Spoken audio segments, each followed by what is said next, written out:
성경을 이렇게 보면요, 결국 성경에 수많은 사람들이 나오는데 다 그 집 떠나본 경험이 있는 사람들임을 보게 됩니다. 하나님께서 하나님의 놀라운 일을 하시기 전에 먼저 한 인생 또는 한 민족을 들어서 길 떠나는 삶을 살게 하십니다. 예, 거기에서만 만나는 하나님이 있습니다. 그래서 하나님께서는 이스라엘 백성을 한동안 정착민으로 두지 않으시고 유목민의 삶을 살게 하십니다. 늘 장막과 더불어 살게 하시죠. 예, 한 곳에 머물지 않게 하십니다. 성경의 이야기를 보면요, 결국 집 떠난 사람들 이야기고, 아담부터 집을 떠나기 시작했습니다. 예, 고향을 떠났습니다. 그런데, 아니라는데. 집이 아니었나 보죠. 그런데 문제는, 이 아브라함 이전에는 인간이 죄 때문에 이제 떠나가는 삶을 살았다면, 하나님께서 어떠한 목적을 가지고 하나님의 특별한 계획을 실현하기 위한 방법으로 이제 사람을 떠나게 하십니다. 아브라함만 그런 것이 아닙니다.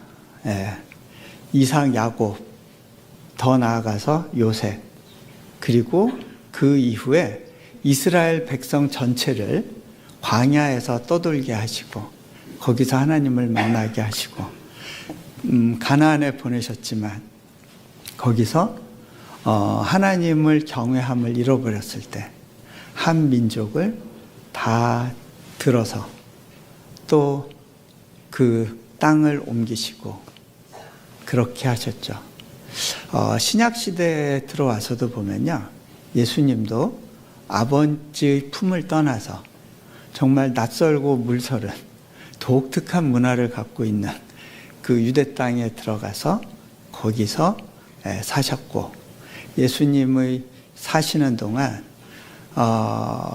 여우도 굴이 있고 공중에 나는 새도 다 자기 깃들 곳이 있는데 인자는 머리 둘 곳이 없다라고 하는 말씀을 하시며 떠돌이 삶을 사셨죠. 그리고 더 나아가서 그 제자들을 보면요, 예수님의 제자들 중에, 그러니까 예수님의 부활을 경험했던 사람 중에 자기 고향에서 편안하게 생을 마감했다고 하는 사람은 없습니다. 다 선교지에서 헌신하다가 거기서 자신의 삶을 이제 마감하게 되는 그런 모습을 보게 됩니다. 결국 하나님께서 한 인생을 들어 쓰실 때 먼저 그 있던 장소에서 떠나게 하시는 모습을 보게 됩니다. 그러면 왜 떠나게 하실까? 제가 떠나는 거 관련해서는 좀 할 얘기가 있어요. 왜냐하면 저는 나라 바꾸는 이제 이사를 지금까지 한 14번 이상을 한 것 같아요. 나라를 바꾸거나 아니면 그 거주지를 완전히 바꿔서 큰 이사를 한 것만 그 정도가 됩니다. 그러다 보니까 예전에 저희 아이들을 데리고 이제 집회 갈 때 이제 어느 한 도시를 갔는데 그 교회 목사님이 아이들을 기념품 가게에 데리고 가서 너희들한테 선물 사주고 싶은데 아무거나 골라라 그랬는데 아이들이 조그만 걸 골랐어요. 야, 목사님 돈 많아. 큰 거 사줄 수도 있어. 그랬는데 애들이 다 이거면 됐대요. 왜? 큰 거는 비행기 타고 가져가질 못한다는 걸 애들이 아는 거예요. 언젠간 두고 가야 되고 주고 가야 되는 거기 때문에 오래 보관하려면 자기 가방 안에 들어갈 수 있는 거, 그거를 이제 킵하는 모습을 봤습니다. 저는 참 미국의 이제 보스턴에서 이제 박사학위 받으러 갔다가 거기서 이제 학위를 받고 몽골로 떠났는데 그 과정에서 이제 2번 안식년을 이제 미국의 다른 도시에서 각각 했고 또 하나님께서 또 인도네시아로 보내셨고 인도네시아에서도 거주지를 옮겨 다니다가 이제 또 이번에 안식년을 왔어요. 예. 근데 이번에 안식년 오니까요, 이제는 힘들더라고요. 예. 저기 댈러스 지역에 정착을 하는데, 이제는 나이가 드나 봐요. 이게, 여러분은 잘 못 느끼시겠지만, 미국 사회가 코로나 이전과 이후가 너무 달라졌어요. 예전에 전화번호를 기억을 못하면, 모든 게 너무 불편한, 전화로 풀어야 될 것들이 너무 많은데 신분을 증명할 방법이 별로 없는 그런 사회로 미국도 4년 만에 바뀌었구나라는 걸 느꼈어요. 근데 이제 저희가 이제 지금 머무는 곳이 헤브론이라는 지명을 가진 지역이에요. 근데 헤브론, 이게 아브라함이 장막을 치고 오랫동안 거주했던 지역이잖아요. 그 이름이 좀 남다르다. 하나님께서 이곳에서 또 이렇게 또 유목민의 삶에 대해서 묵상하게 하시나 보다. 이제 그런 생각을 하면서 있습니다. 근데 이사를 한다는 거, 나라를 바꾼다는 거, 그게 이제 저희에게 주는 유익이 있습니다. 저희는 일단 6개월 이상 안 쓰는 물건들은 빨리빨리 정리하게 돼요. 여러분들 거라지에 뭐 잔뜩 싸놓고 사시죠?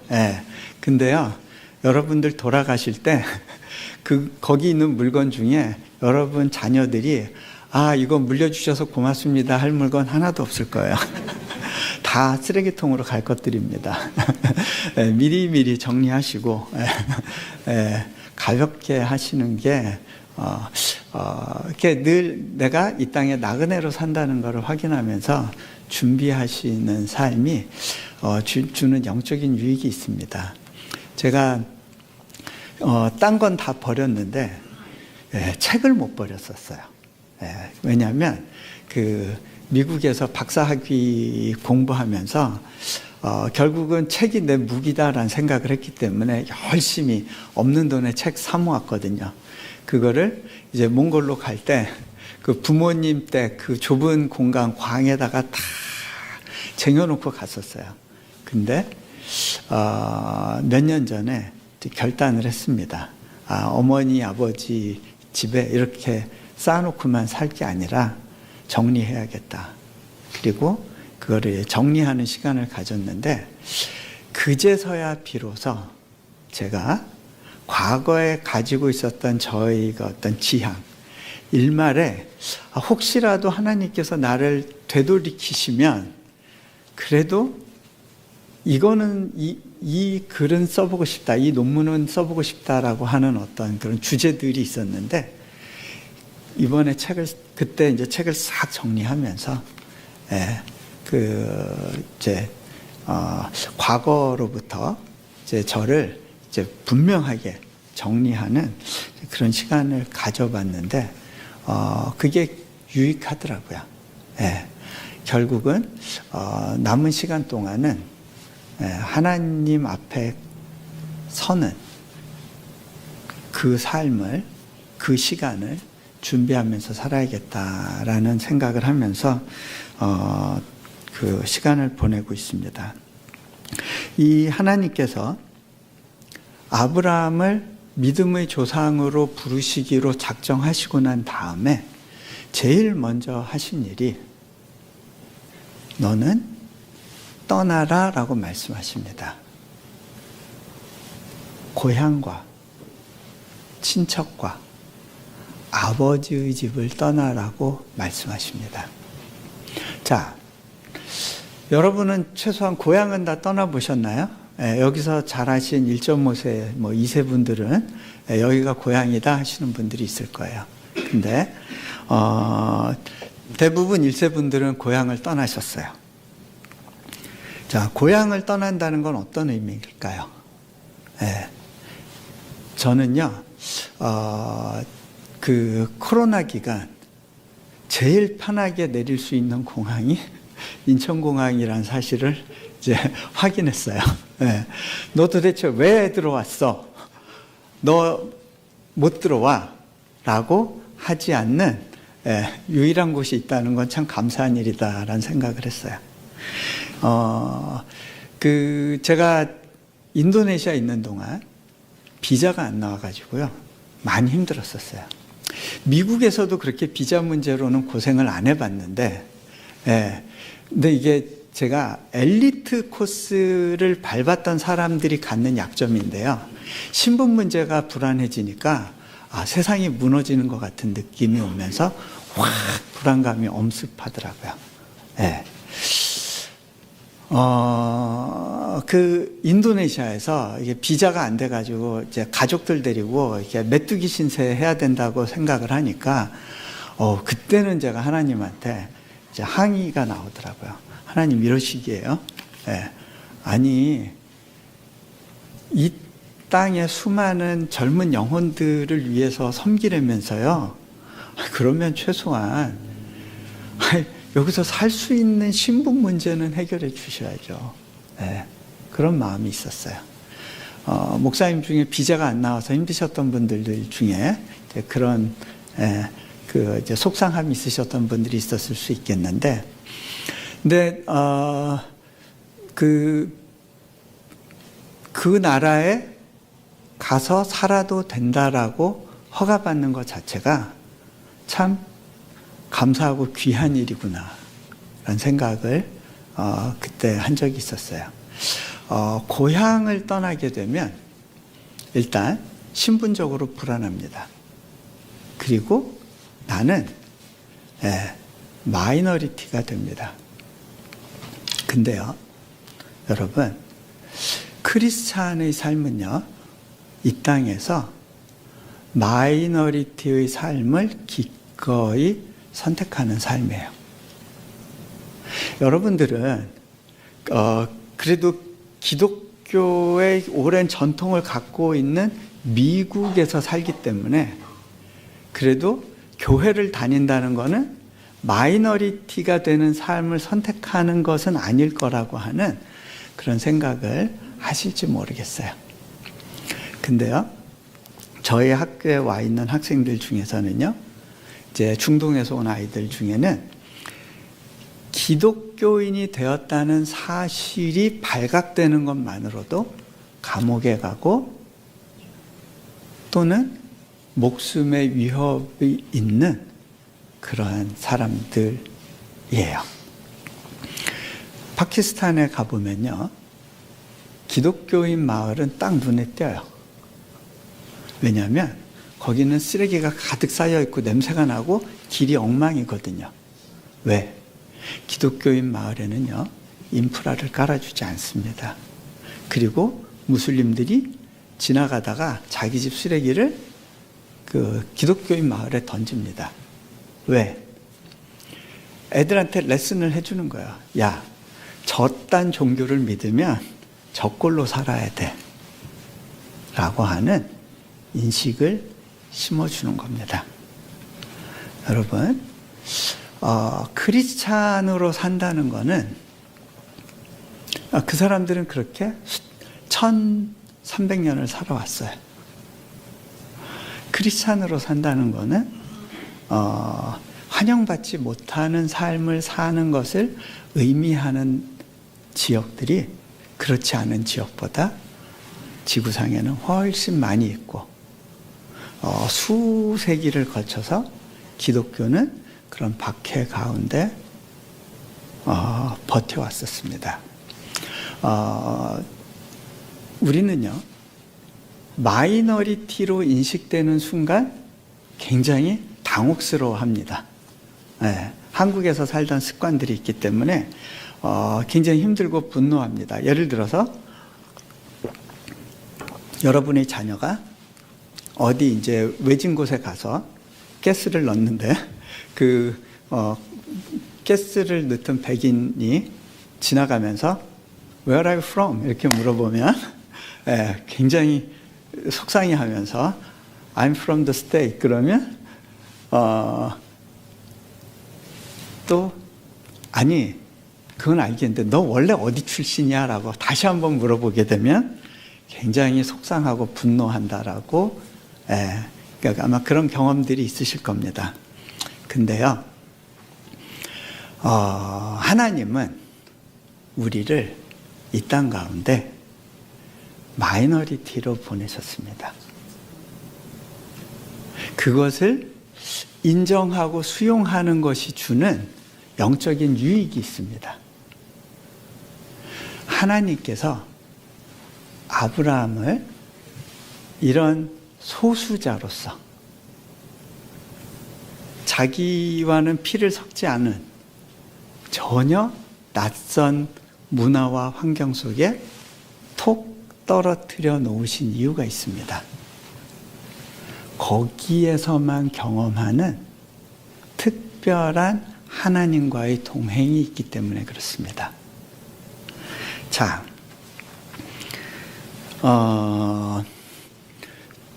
고향을 떠나면 여러 가지로 불리하게 느껴지고 손해본다고 느껴지는 상황들을 만나게 됩니다.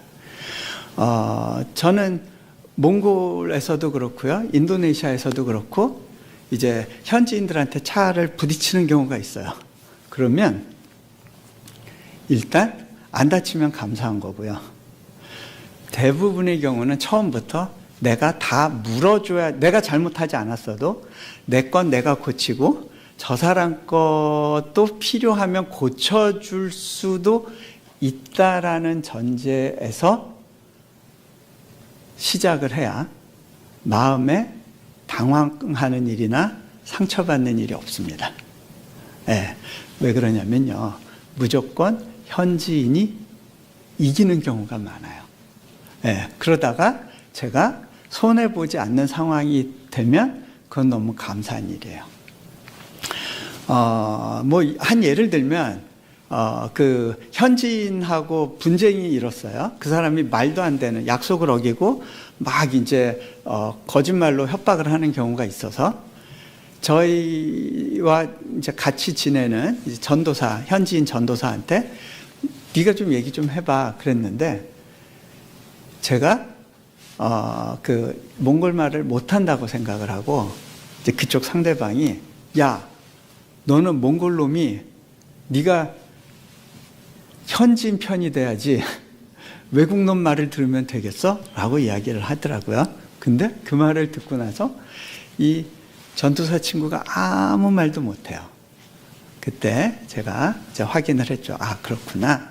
하나님은 나를 이 땅에서 외국인으로, 외지인으로 살라 하시는구나 라고 처음부터 그렇게 마음을 먹었어요. 그러다가 한국에서 누가 뒤에서 차가 이렇게 딱 받은 적이 있었어요. 저기 톨게이트에서. 그때 이 사람이 뒤에서 나와가지고 너무 정중하게 미안하다고 그러면서 저한테 10만 원을 딱 꺼내더라고요. 저게 이게 무슨 상황인가 했어요. 근데 어쨌든 이분이 자신의 잘못을 인정하고 나한테 미안하다고 하는 거구나. 그때 제가 그게 너무 고맙고 치유가 돼가지고 그냥 가셔도 된다고. 뭐 그 뒤에 스크래치는 좀 난 것 같은데 뭐 이거 아무것도 아니고 그냥 가시라고. 그리고 나서 한 일주일 막 목이 아파서 고생은 했는데 그래도 위로가 되더라고요. 누군가가 잘못에 대해서 잘못했다고 인정하는 것만으로. 근데 여러분, 이런 마음으로 이 땅에서 사시면 화날 일이 별로 없어요. 놀라운 일은요, 여러분, 그 이삭이 계속해서 우물을 양보하고 피해 가잖아요. 왜? 뭐 힘센 사람들 다수가 압박하면 계속 그렇게 손해 보면서 가야죠. 근데 그렇다고 해서 이삭이 그 사람 인생에서 손해 본 것이 없어요. 계속 져준 것 같은데 돌아보면 하나님이 남겨주신 것 투성이인 걸 보게 됩니다. 저는 그 땅에서 계속 당하고 손해보는 일을 하면서 살았는데 하나님이 그 삶 가운데서 제 손에 건질 것이 있게 하더라고요. 근데 이렇게 건질 게 있게 하신 것은 누구도 빼앗아가지 못하는 것이에요. 여러분이 이 땅에서 살아가는 삶이 좀 그런 모습이었으면 좋겠습니다. 친척 집을 떠난다는 건 어떤 의미냐면요. 친척을 떠나면 당장 어떤 것이 문제가 되냐면 안전의 위협을 받게 됩니다. 친척들이 있기 때문에 누군가가 내 물건을 도둑질하지 않고 내 가족한테 상해를 입히지 않는 거예요. 그런데 친척을 떠나서 살게 되면 어떤 문제가 생기냐면 누군가 힘 있는 집단이 와서 나를 괴롭힐 때 방어할 방법이 없어요. 눈에는 눈, 이에는 이 보복법이 있기 때문에 옛날에는 내 뒤에 친척들이 딱 버티고 있으면 웬만하면 건들지 않죠. 자, 여러분, 친척 집을 떠난다는 의미는 뭐냐면 여러분들의 시큐리티 부분에 대해서 하나님께 온전히 의탁하는가의 문제예요. 네. 여러분이 이 땅에서 살면서 이것 때문에 안심이다 하는 것들이 있을 거예요. 그죠? 그래도 열심히 장만해 놓은 내 집, 잘 키워놓은 내 자식들, 버젓한 내 직장,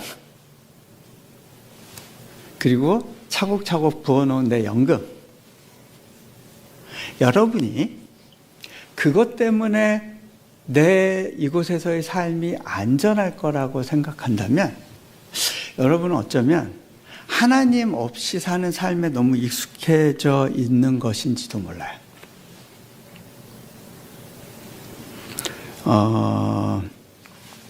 실은 저도 이 안전의 부분에 대한 두려움은 계속 있었습니다.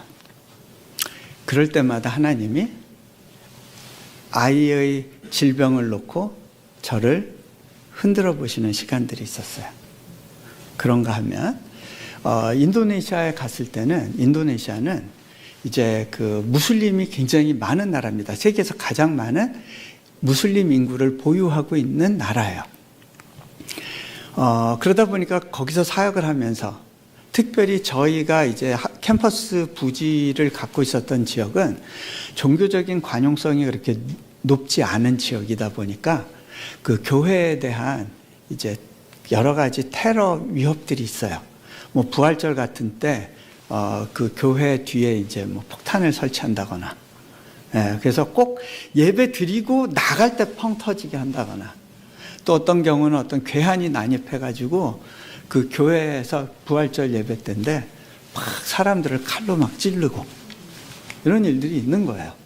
그러니까 이제 아무래도 이 사역에 있어서 보호가 필요할 수도 있다라고 생각을 하니까 이제 머리가 복잡해집니다. 제가 다른 건 모르겠는데 함께 와서 동역하는 많은 선교사님들이 계신데 이 가정들이 안전하지 못한 상황이 오면 제가 너무 힘들 것 같더라고요. 그래서 제가 하나님께 이렇게 기도한 적이 있었어요. 하나님, 저 다른 건 모르겠는데 우리 사역자들 보호는 확실하게 해주셔야 됩니다. 이 중에 누구 한 명이라도 아프거나 어려움을 당하거나 위협을 당하게 되면 저는 그때는 손 텁니다. 여기까지입니다. 그렇게 제가 하나님께 기도했었어요. 그런데 제가 그 미국에서의 안식년 마치고 코로나 기간에 이제 인도네시아에 다시 복귀했었는데 복귀하고 보니까 우리 학생들을 이제 온라인 교육 시킨다고 다 자기 집으로 보내놨는데요. 우리 학생들 중에 집에 와이파이가 되는 애들이 거의 없어요. 크리스찬 가정들이 대부분 많이 가난합니다. 컴퓨터가 집에 없어요. 그러니까 집에서 온라인 수업 자체가 안 되는 거예요. 애들이 신호 따려고 핸드폰으로 신호 잡아서 그걸로 이제 접속해가지고 이제 그 온라인 수업을 들으려고 보니까 산에 올라가서 밤 늦은 시간까지 그 시그널 잡아서 그러고 수업을 하고 있으니 그 또 영어도 잘 안 되는 애들이 영어로 수업을 들으려니 얼마나 힘들겠어요. 이건 도저히 안 되겠다. 애들 다 불러라. 내가 책임지겠다. 그러고서는 기숙사에 다시 모아서 이제 수업을 진행을 하는데 결국 이제 캠퍼스에서 코로나가 돌았어요. 저희 사역자 중에 한 명이 이제 병원에 입원하는 상황이 됐어요. 산소 포화도가 현저히 낮아지면서 갑자기 덜컥 무서워지더라고요. 그때 무릎 꿇고 하나님께 기도하기 시작했어요. 근데 그때 하나님께서 제게 예전에 제가 했던 기도를 떠오르게 하셨어요. 그러면서 이렇게 물어보신다고 느꼈습니다. 너 옛날에 손 턴다는 그 기도 아직도 유효하니? 너 그 기도 바꿔볼 생각 없니?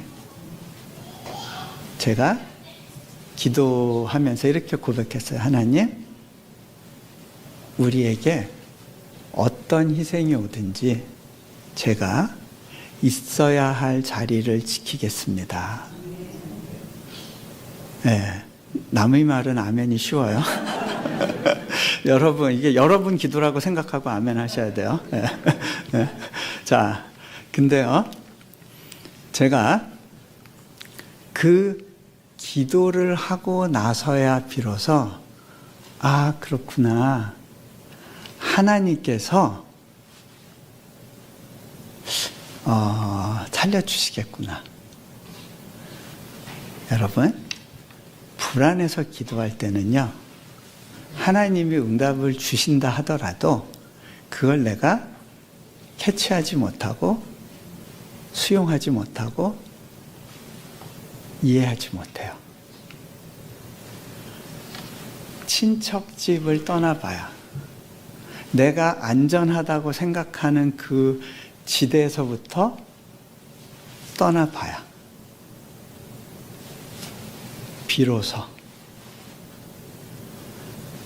내게 있어서 무엇이 안전인지를 인식할 수 있게 돼요.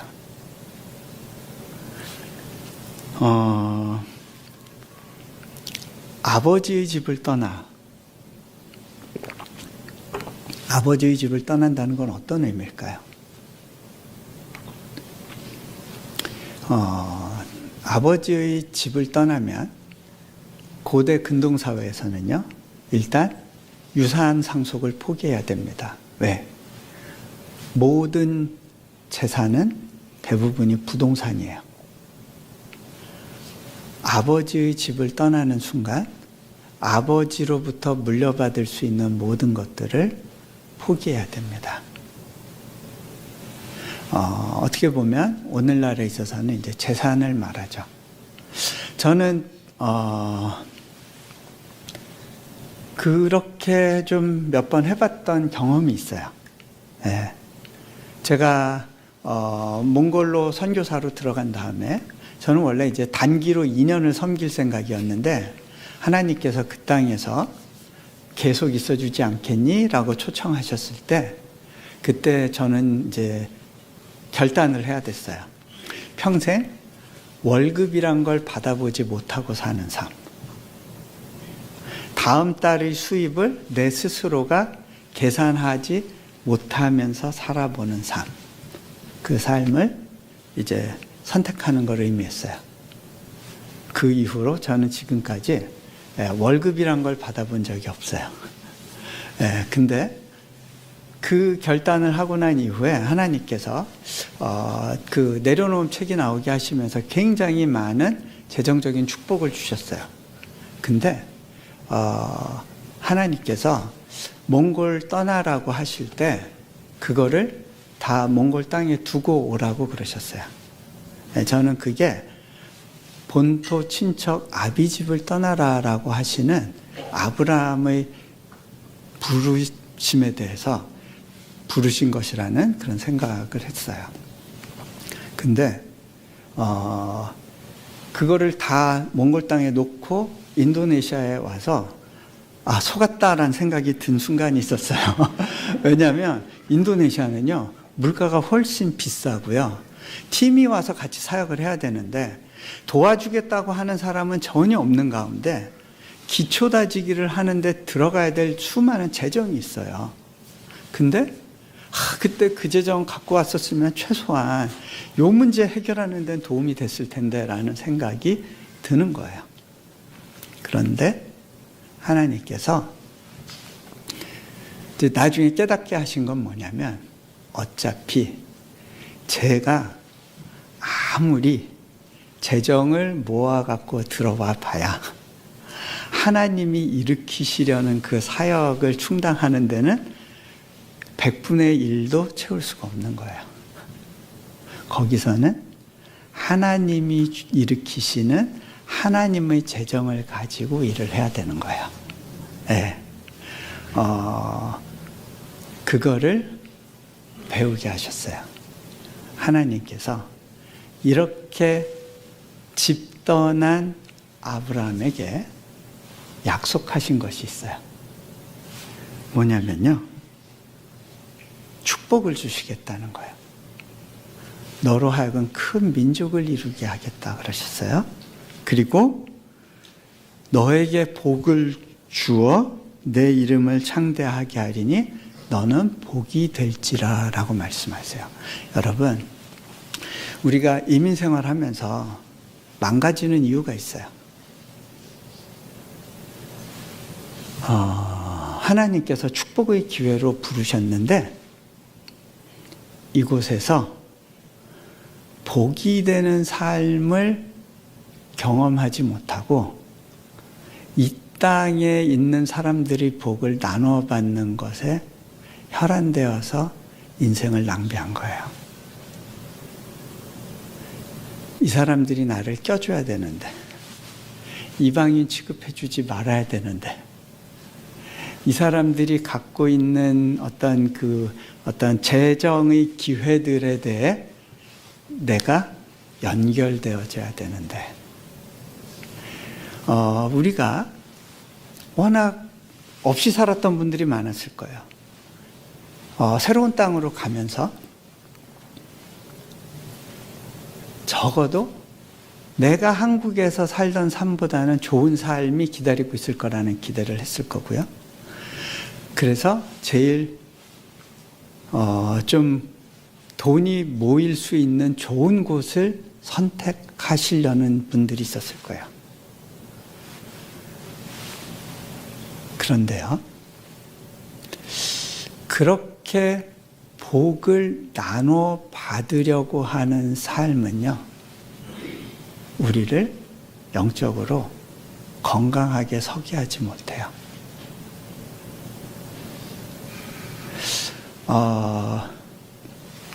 제가 한 가지 예를 들어 드릴게요. 제가 이제 인도네시아에서 사역하면서 참 감사한 것 중에 하나는 아프간에서 온 난민들을 대상으로 사역할 수 있는 기회가 많이 있다는 거고요. 또 아프간에서 특별하게 구출해서 우리가 이제 살려서 교육을 시키는 이제 그런 학생들도 있어요. 그런데 작년에 이제 신입생으로 들어온 학생들을 봤는데, 신입생 오리엔테이션 때부터 애들이 얼굴이 빛이 나는 거예요. 그 아프간에서 온 두 친구가. 그리고 너무 얼굴이 밝아요. 귀티가 나요. 그래서 요 녀석들 봐라. 제가 이제 사무실로 불렀어요. 이제 이런저런 이야기를 나누면서 제가 이렇게 지나가는 말로 툭 던지면서 물어봤어요. 예, 근데 있잖아. 나는 니들이 살아왔던 삶이 어떤 삶인지 아는데 어떻게 너희들 얼굴에는 살아왔던 삶에 구김살이나 상처가 없니?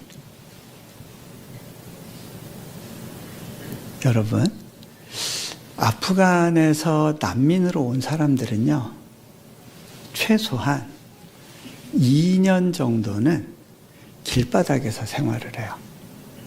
집 없이. 비 오면 비 맞고, 바닥에 신문지 깔고, 그러고 한 2년을 살아요. 내일 뭐 먹을지 스스로가 결정할 수가 없어요. 여러분은 내일 뭐 먹을지 결정하면서 사실 수 있잖아요. 그죠? 예. 근데요, 보통 그렇게 사는데, 이 친구들이 얼굴을 봤는데, 귀티가 나는 거예요. 존귀한 얼굴이었어요.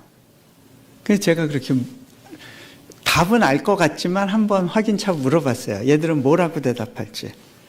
그랬더니 이런 이야기를 해요.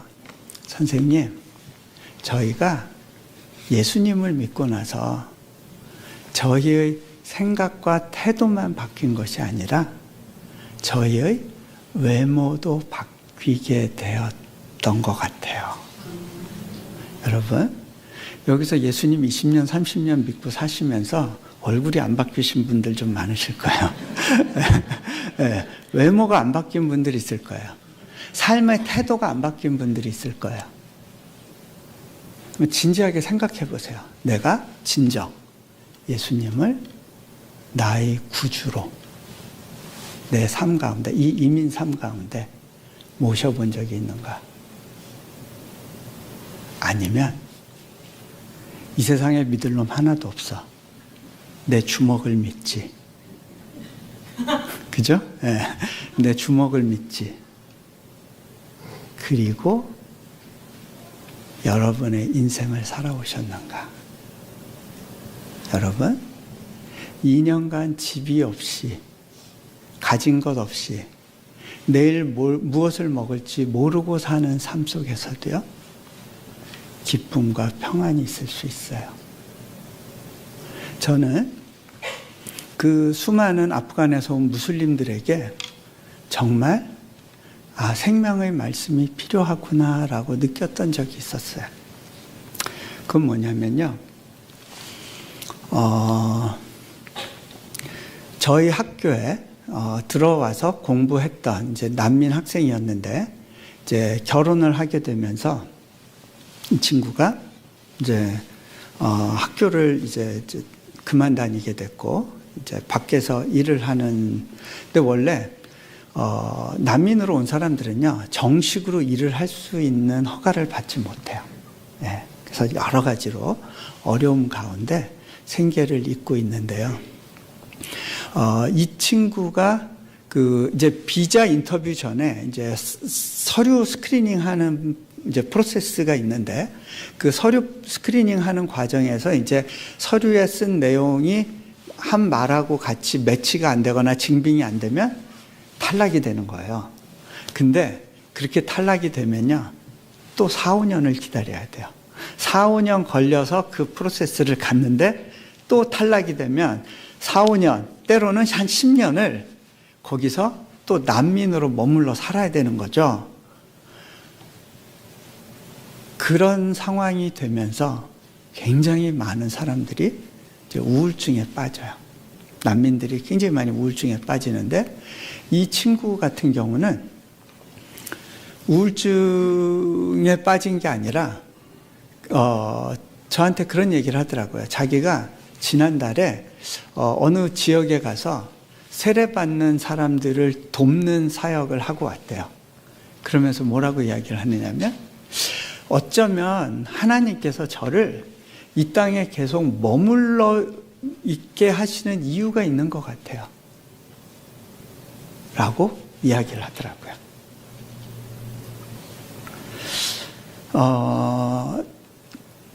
그러면서 이런 이야기를 해요. 선생님, 그렇게 말 잘하고 당당하던 주변 사람들도 그렇게 서류 심사에서 탈락이 되고 나면 맥을 못 추고 말을 못하고 실어증 걸린 사람처럼 뭐 이렇게 고개 숙이고 그러고 있어요. 그런 그 탈락된 사람들의 대책위원회 모임 같은 데 가보면 다들 망가진 사람의 모습이에요. 오히려 말을 못하는 제가 그분들을 이끌어야 돼요. 이 보고르 지역에만 그렇게 비자 탈락당하고 나서 스스로 목숨을 끊은 사람들이 내가 아는 사람만 한 120명 돼요. 여러분, 하나님 없이 자기 힘으로 살려고 하는 사람들의 일반적인 모습이 그런 모습입니다. 그건 교회 안에서도 있고요. 교회 밖에도 더 많이 있겠죠. 그런데 하나님이 내 인생 가운데 계획을 가지고 계시고 그 계획 안에서 일하고 계신다라고 하는 믿음이 있는 사람은 다른 방식으로 살아가더라고요. 존귀한 얼굴의 모습을 갖고 있었던 그 자매가 지금은 이제 미국에 와서 사역을 하고 있는데, 어떻게 미국에 오게 됐느냐면요. 이 친구가 서류 심사를 받기 위해서 미국 대사관에 가족들이 같이 갔는데, 그날 그 영사가 오후에 당장 비자 인터뷰를 하자고 그러더래요. 보통 수개월을 기다려야 인터뷰 시간을 확보받게 되는데 바로 그날 오후에 어떻게 이런 일이 이루어졌는가 나중에 생각해 보니까 이 친구 가족이 그날 비자 인터뷰 하기 전에 서류 심사 받기 전에 가족들이 모여서 같이 기도하고 있었나 봐요. 근데 그 기도하던 모습을 아마 영사 책임자가 지나가다가 CCTV로 본 것 같아요. 최소한 이 사람들은 테러 일으킬 염려는 없겠다라고 생각을 했을 수도 있고, 이 사람들이 기도하고 있구나. 근데 그 기도하는 모습에서 어떤 특별한 감동이 있었던 것 같아요. 영사가 그렇게 프로세스를 해줬고, 하나님은 이 가정을 이 땅에서 사역자 가정으로 많은 난민들을 섬기고 세우는 일을 하기 위해서 그 프로세스를 그렇게 단축시켜 주셨구나라는 생각을 해요. 여러분은 이 땅 가운데 하나님이 부르셔서 오셨다는 사실을 고백하고 인정하시나요? 그렇다면 여러분은 이 땅에서 선교사의 삶을 살아야 될 그런 사명이 있는 거예요. 여러분, 하나님께서 아브라함을 가나안 땅에 보내실 때, 너 거기서 머저리티로 자라가야 돼. 너 거기서 그 사람들, 아모리 사람들, 가나안 사람들의 인정을 받으면서 그 사람들이 받은 복을 네 걸로 만들어야 돼. 잘 보여서 네가 얻을 걸 얻어야 돼. 라고 부르시지 않으셨어요. 그 땅에서 나그네로 살라 하셨어요. 그러면서도 복이 되라고 하셨어요. 그런데요, 여러분이 미국 사람들이 복이 될 수 있어요? 네?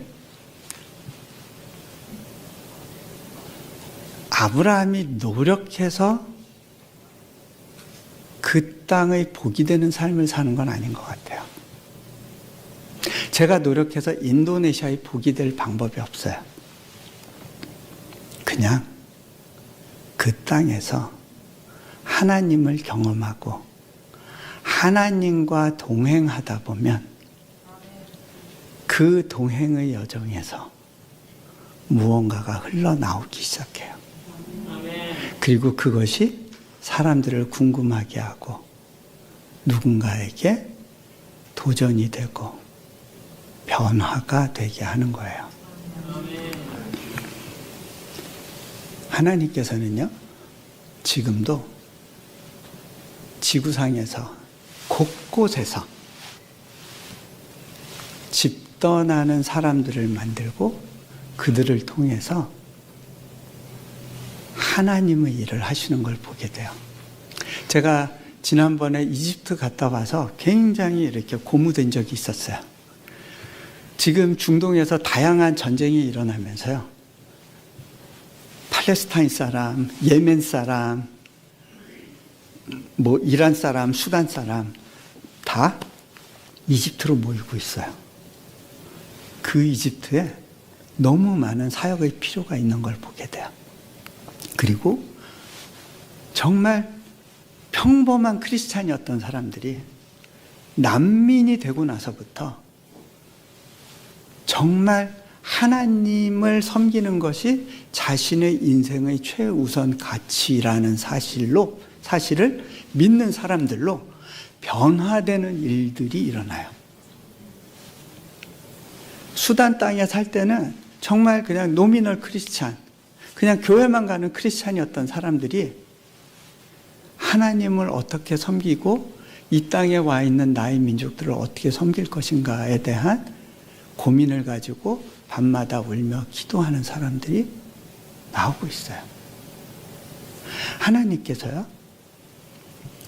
한국 민족을 쓰시기 위해서 한국 사람들을 전 세계로 흩으신 적이 있었어요.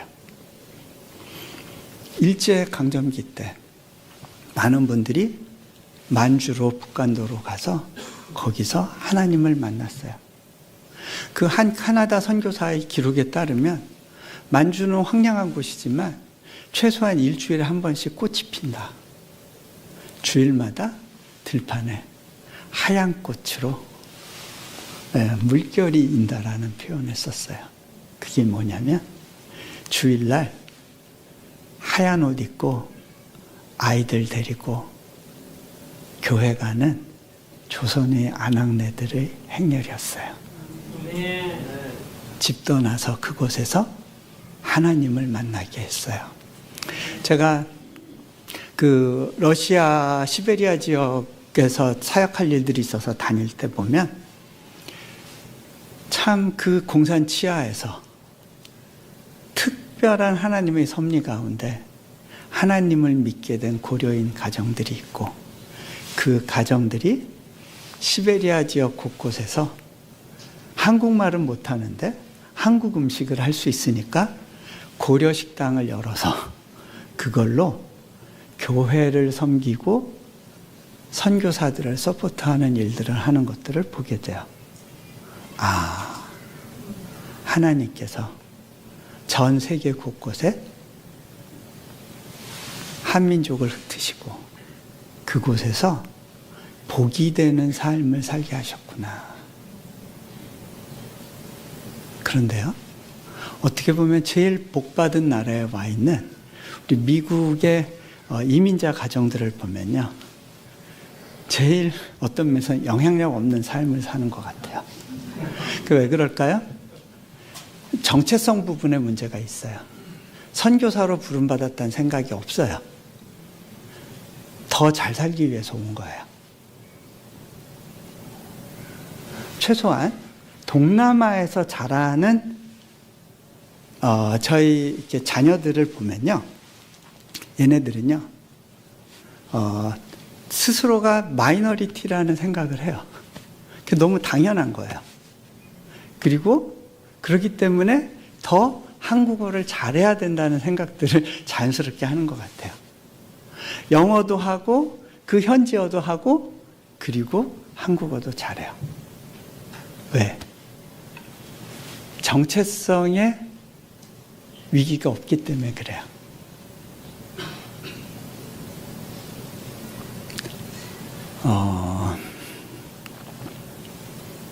이것은요, 얼마나 많이 가졌는가의 문제가 아니에요. 자, 시간이 많이 갔죠? 피곤하실 것 같은데 제가 그래도 요 얘기는 좀 이렇게 매듭을 짓고 가야 될 것 같아요. 우리 윗세대 분들은요, 그냥 돈 잘 벌고 안정된 생활을 하면 그걸로 자녀들은 잘 클 거라고 생각을 했고 부모의 도리를 다 한 거라고 생각을 하고 그러면 가정에 문제가 없을 거라는 생각을 하면서 살았어요. 왜? 너무 없이 살았으니까. 그래서 놓쳤던 부분이 있는 것 같아요. 여러분들이 이민자로 와서 여러분이든 아니면 여러분 부모든 생존의 문제를 가지고 허덕허덕 하면서 무언가 기반을 일구기 위해서 정말 밤낮 없이 몸을 망쳐가면서 그렇게 일했던 시간들이 있었을 거예요. 그 배경에는요, 실패하면 안 된다는 생각과 어떤 불안감이 작용했을 거예요. 그 과정에서 하나님을 만나고 또 여기까지 오신 분들이 있을 겁니다. 그런데요, 여러분은 언제 안정감을 느낄 수 있는지 아세요? 우리에게 있어서 진정한 안정감은요, 우리의 어떤 정서적인 필요가 채워질 때예요. 우리에게 하나님이 우리를 창조하시면서 하나님과의 관계 속에서 살아가도록 만드셨어요. 그런데요, 그걸 위해서는요, 하나님과 관계 맺을 때 하나님으로부터 부어지는 것들이 있어요. 그리고 우리가 하나님께 올려드려야 되는 것들이 있어요. 그게 뭐냐면, 자, 여러분, 부부관계를 통해서 그걸 이해할 수 있는데요. 여러분이 뭔가를 이룬 것 같아도요, 아내가 자신을 인정해주지 않거나 남편이 자신을 사랑한다고 느끼지 못할 때, 그러면 삶이 평안하지 않아요. 행복하지 않아요. 그렇죠? 이거는 무엇을 가지고 안 가지고의 문제가 아니에요. 하나님이 남자들에게는 특별히 어떻게 만드셨느냐면 존중이 필요한 존재로 만드셨어요.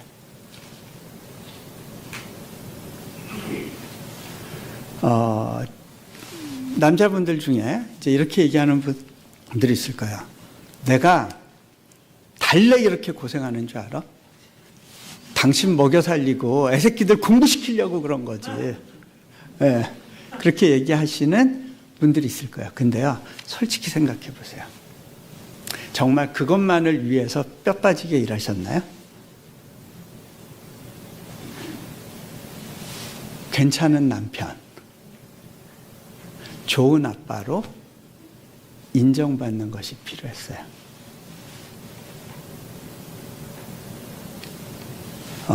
많은 분들이 이민교회에서 교회를 찾았던 이유가 있었어요. 첫 번째, 외로웠어요. 네, 옛날엔 인터넷도 안 됐고 정보가 필요하셨을 거예요. 그리고요, 이렇게 교회가 필요했던 이유는요, 자존감이 세워져야 됐기 때문이에요. 존중받을 때만 오는 안정감과 평안이 있어요, 남자들한테. 그런데 그것을 하나님으로부터 받는 건 너무 멀게 느껴지고 교회에 있는 구성원들로부터 그것을 받고 싶었어요.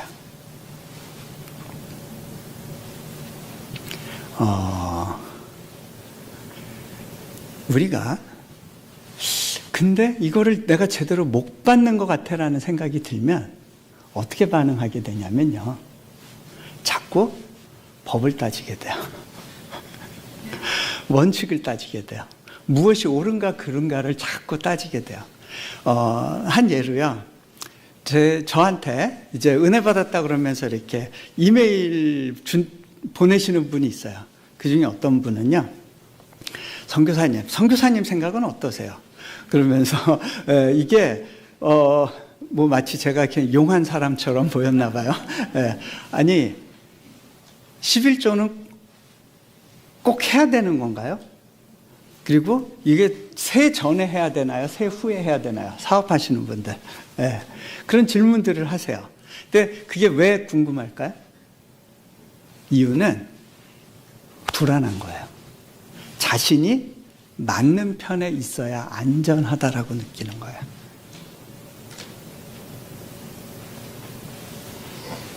그래서 이게 옳습니까? 저게 옳습니까? 왜? 틀린 편이라고 느껴지는 쪽에 서고 싶지 않은 거예요. 무엇 때문에? 안에서 작용하는 불안감 때문에. 하나님과의 관계 속에서 하나님을 존중해드리고 그리고 그 하나님으로부터 오는 그 존중을 받지 못했기 때문에.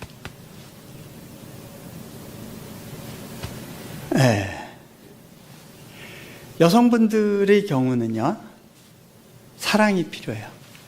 그리고 수다 떨 대상이 필요해요. 그죠? 한국말로 수다 떨 대상이 필요해요. 여성들이 느끼는 사랑은 조금 더 그냥 뭐 마음으로 사랑해 그걸로 되는 것이 아니라 뭔가 이렇게 다정하고 따뜻하게 다가오는 어떤 느낌으로서의 사랑이 더 필요한지도 모르겠어요. 특히 외로운 시간들을 살아가면서 그거를 남편한테 요구하죠. 남편한테 물어봅니다. 나 사랑해? 사랑해? 근데 남편이 하필이면 경상도 사나이. 뭐 그걸 물어보나. 그걸 사람이 말로 해야 아나. 내가 10년 전에 당신이랑 결혼할 때 사랑한다 했나 안 했나? 남아이런 중천금 아직 그 유효한 거다. 그러면 힘들어요. 그죠? 너무 힘들어요. 말로 오는 사랑이 필요해요. 근데요, 그것이 채워지지 않으면 결국은 배가 고파요. 둘이 싸워요. 싸우는 이유가 있어요. 배고픈 사람 눈에는 먹잇감밖에 안 보여요.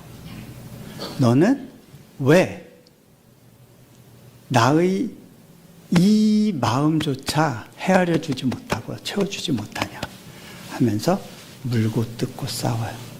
전쟁이 벌어져요. 배고픈 사람들끼리는 전쟁이 벌어져요. 대부분 이민교회에서 우리가 경험하게 되는 아픔은 그거예요. 누가 옳으냐 이 부분하고 누구의 말이 더 먹히는 공동체를 만드느냐. 이게 다 뭐하고 관련된 거예요? 우리 안에 있는 깊숙한 불안감 때문에 그런 거예요. 집 떠나온 사람, 이방인으로서의 삶 속에서 오는 불안감. 그런데요, 여러분, 하나님이 말씀하세요. 너희가 배고파하는 그 영역 내가 채워줄 수 있어. 내게 와서 내게 구해라. 너희 그 배고픔을 내가 안다. 나의 배고픈 딸아, 나의 배고픈 아들아, 내게로 와라. 말씀하세요. 이 얘기만 하고 제가 오늘은 마무리하겠습니다. 제가 인도네시아로 들어갈 때 정말 하나님이 일방적으로 뜯어내셨어요. 몽골에서 제가 사역 잘하고 있었거든요. 그리고 몽골에서 되게 즐겁게 생활하고 있었거든요. 근데 하나님께서 몽골 사역 그만두라고 하셨어요. 심지어는 제가 대통령도 알았어요. 이제는 뭔가 할만하다 했어요. 근데 하나님이 여기선 네가 더 이상 나를 위해 할 일이 없다. 멈춰라 하셨어요. 제가 그때 계속 일했으면 저는 제 사역하고 있었을 거예요. 하나님과 무관한 일을 하고 있었겠죠. 멈췄어요. 하나님, 제가 떠나면 실망할 사람들이 많을 텐데요. 그들이 나를 의존하는 법을 내가 친히 가르칠 거다. 너는 중간에 서지 마라. 저는 그 말씀이 무슨 의미였는지 올해 6월에 알게 됐어요. 제가 그 얘기를 할 수 있게 될지 안 될지 모르겠는데 하나님께서 일방적으로 순종을 요구하시는 경우들이 있어요. 그때는 이해가 안 돼요. 근데 하나님은 그때 답을 안 주세요. 근데 그 순종의 삶을 살고 오랜 시간이 지난 어느 시점에 하나님께서 하나씩 하나씩 그 수수께끼에 대한 답을 주시는 시간이 있어요. 네. 어쨌든 몽골 떠났고 인도네시아로 들어갈 때 빈손으로 빈털터리로 들어갔어요. 근데 제가 인도네시아에 갈 때 하나님께서 대학 세울 것에 대한 사명을 주시겠다고 하시고 그 일을 이루시겠다는 약속을 주셨는데 막상 인도네시아에 가서는요, 아무 일도 안 일어나는 거예요. 일어날 수도 없었던 게 인도네시아는 특히 외국인들은 무언가를 할 수 없게 법적으로 다 촘촘히 막아놨어요. 식민지 생활을 오래 했던 나라이기 때문에 외국인이 와서 뭔가를 하도록 만들어 놓질 않았어요. 그리고 이슬람 국가에서 기독교 정신을 가지고 대학을 세운다는 것 자체가 불가능해 보였어요. 인도네시아에서 뭔가를 하려면 돈이 많이 드는 구조였어요. 비자조차 만들기가 쉽지 않았어요. 거기다 하나님은 제 몸에 문제를 주셔서 수술을 하고 후유증 때문에 굉장히 어려운 시간들을 겪게 하셨어요. 저희 집에 아이가 4명이 되는 바람에 아내는 아이들을 돌보느라고 저희 사역에 대해서는 일체 도울 수 없는 상황이었고요. 무엇 하나 하나님께서는 도움의 손길을 주시지 않고 모든 일들이 다 차단된 것 같은 상황에서 저를 혼자 뚝 떨어뜨려 놓으셨다고 생각을 했어요. 여기서는 아무것도 할 수 없겠구나라는 그런 마음이었어요. 그때 어느 주일이었는데요. 예배 가운데 있었을 때 현지인 청년들이 앞에 나와서 찬양을 하는 거예요. 찬양을 하는데 주 품에 품으소서 능력에 발로 덮으소서, 그 찬양이 들리더라고요. 제가 그 찬양을 들으면서 혼자 중얼거렸어요. 하나님, 저도 좀 안아주시면 안 될까요? 저도 좀요. 그런데 그때요, 제 등 뒤에서 뭔가 푸득푸득 바람이 느껴지는 것 같았어요. 날갯짓하는 듯한 느낌? 누군가가 뒤에서 이건 뭐야? 뒤돌아봤어요. 아무도 없어요. 그런데 순간적으로 주님, 당신이세요? 나의 이 속삭이는 이 중얼거림을 듣고 찾아와 주신 거예요. 갑자기 제 눈에서 눈물이 퍽 터졌어요. 막 눈물이 나는데 막 이렇게 눈물 닦다가 남들이 볼까봐 막 눈물 닦다가 이렇게 있는데 하나님이 제 마음 가운데 질문을 던지신다고 느꼈어요. 그건 뭐였냐면, 네가 다람쥐 쳇바퀴 도는 삶을 살고 있는 것 같고 여기서 아무런 돌파가 일어나지 않는 상황인 것 같고 이렇게 너의 인생의 소중한 기회가 이곳에서 다 소진되어지는 것 같은 상황일지라도 너 여전히 나로 인하여 만족할 수 있겠니? 하고 물어보시더라고요. 근데요, 정말 저는 다른 소원이 없었어요. 주님, 저 주님이 안아주시는 이것만으로도 충분합니다. 이 사역 실패해도 저는 상관없습니다.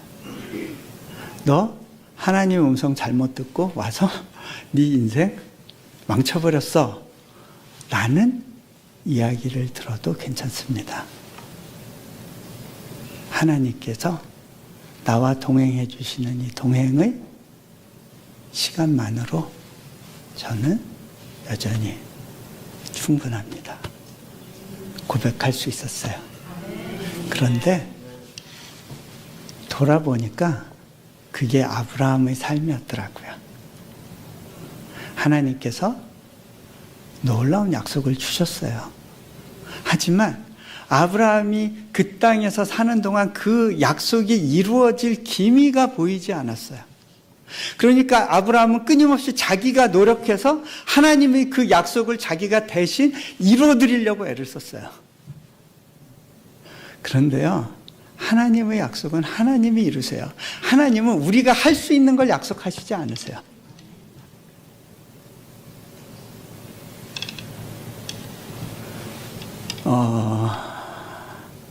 그냥 너는 내 안에 잠잠히 거하며 내 앞에서 온전하라라고 하나님은 말씀하세요.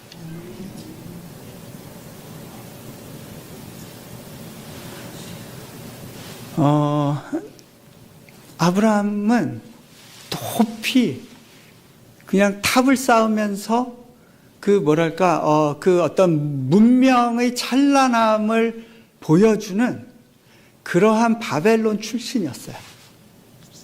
하지만 가나안 땅에서는요, 우물 파는 일만 했어요. 이쪽이 치면 이쪽한테 맞고 저쪽이 치면 저쪽한테 맞고 약속을 받아서 왔다 생각했는데 그 즉시 기근이 일고 가정의 위기가 찾아오고 그렇게 열심히 치이고 시달리는 삶을 산 것 같았어요. 그런데 또 하나님이 약속하셨다고 생각한 아들은 수많은 민족을 이뤄주겠다고 하셨는데 자손 한 명 보는 게 너무 어려운 거예요. 네가 밟는 땅마다 다 너에게 주겠다 하셨는데 아내 죽었을 때 해족속한테 돈 주고 땅을 사요. 다 하나님 걸로 약속은 받았는데 자기 게 없는 삶을 살아요. 그런데 하나님은 그 아브라함을 통해서 놀라운 하나님 나라의 일을 시작하세요. 아브라함이 한 거 하나도 없었어요. 딱 하나. 떠났어요. 근데요, 그 떠남은 고향을 떠난 것만이 아니라 컴포트 존을 떠났어요. 이 땅을 살아가는 존재 이유에서부터 다름이 시작된 거예요. 예전에 내가 이 땅을 살았던 삶과는 다른 삶. 나를 채우고 나를 존중받게 만들려고 하는 그런 삶이 아니라 하나님과의 교제 가운데 얻어진 그 복이 내 주변에 있는 사람들에게로 자연스럽게 흘러가고 영향력이 되는 삶으로의 전환. 그리고요, 그 일은 여러분 노력으로는 못하는 거예요. 여러분 스스로는 그렇게 살아갈 수 없어요. 그런데 하나님이 그렇게 만드시기를 원하신대요. 그게 되는 비결은요, 여러분의 삶을 여러분의 안전을, 여러분의 어떤 재정적인 시큐리티를 하나님께 의탁해 보는 거예요. 그렇게 살아도 안 망하더라고요. 그렇게 저 살아봤어요. 50억 공사를 돈 한 푼도 없이 시작했어요. 그리고 약속대로 공사가 끝날 때 1원 한 장 빚지지 않을 수 있었어요. 그렇게 4번째 건물을 이번에 시작하고 와요. 4번째 건물을 시작했는데 저는 안식년을 나와버렸어요. 네, 하나님이 하라시니까 네, 믿음으로 맡겨보는 거예요. 대책 없는 삶인 것 같지만 그런 삶 가운데 수많은 영혼들의 변화가 일어나고 있고 하나님을 아는 지혜가 자라고 있고 믿음이 사람의 인생과 그 가정을 어떻게 변화시키는지 그 증거가 되는 삶들이 일어나고 있어요. 하나님의 약속에 여러분의 인생을 맡기고 걸어도 안 망해요. 그리고 그렇게 사는 삶 가운데는 망해도 그게 망한 게 아니에요. 그런 삶 가운데서는 망해도 되고요, 실패해도 되더라고요. 그것이 끝이 아니더라고요. 그것이 경험되어질 때 여러분들이 좀 더 밝은 얼굴로 웃으면서 이 땅을 살아간다는 것이 무엇인가를 배우게 될 거예요. 네. 내일은 좀 더 밝은 얼굴로 볼 수 있으면 좋겠습니다. 네. 네. 같이 기도하죠.